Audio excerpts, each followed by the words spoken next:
State ডিপার্টমেন্টকে বাংলাদেশের হতাহতের খবর কারা সরবরাহ করেছে সেই প্রশ্ন তোলেন তিনি। স্টেট ডিপার্টমেন্টের বক্তব্য এসে গেল যে 2টি লাশ পড়েছে, লাশের খবর তাদের কে দিল? এই সময় গণমাধ্যম কর্মীদের খবর প্রচারে আরো দায়িত্বশীল হওয়ার আহ্বান জানিয়ে প্রধানমন্ত্রী বলেন, ডিজিটাল বাংলাদেশের সুফল পেয়েছে মানুষ, এবার কুফলটাও পেয়েছে। মিথ্যাচারের হাত থেকে দেশকে রক্ষায় মানুষ যাতে সঠিক তথ্য জানতে পারে সেভাবেই সংবাদ পরিবেশন করতে গণমাধ্যমের প্রতি আহ্বান জানান তিনি। ডিজিটাল বাংলাদেশ করেছি, তার সুফল মানুষ পেয়েছে, কুফল মানুষ পেল। প্রধানমন্ত্রী দাবি করেন, আন্দোলনকে কেন্দ্র করে ঢাকার আশেপাশে সারা দেশ থেকে শিবির ও ছাত্রদলের ক্যাডাররা এসে আশ্রয় নিয়েছিল। তিনি বলেন, জনগণকেই এই জঙ্গিবাদ সন্ত্রাসবাদের বিরুদ্ধে রুখে দাঁড়াতে হবে, সোচ্চার হতে হবে। যতগুলি স্থাপনা তৈরি করেছে সবগুলিতেই তারা আঘাত করেছে।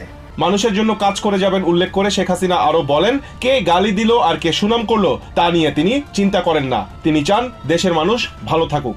মানুষের যাতে কষ্ট না হয় এ ব্যাপারে আমার যা করণীয় আমি করে যাব।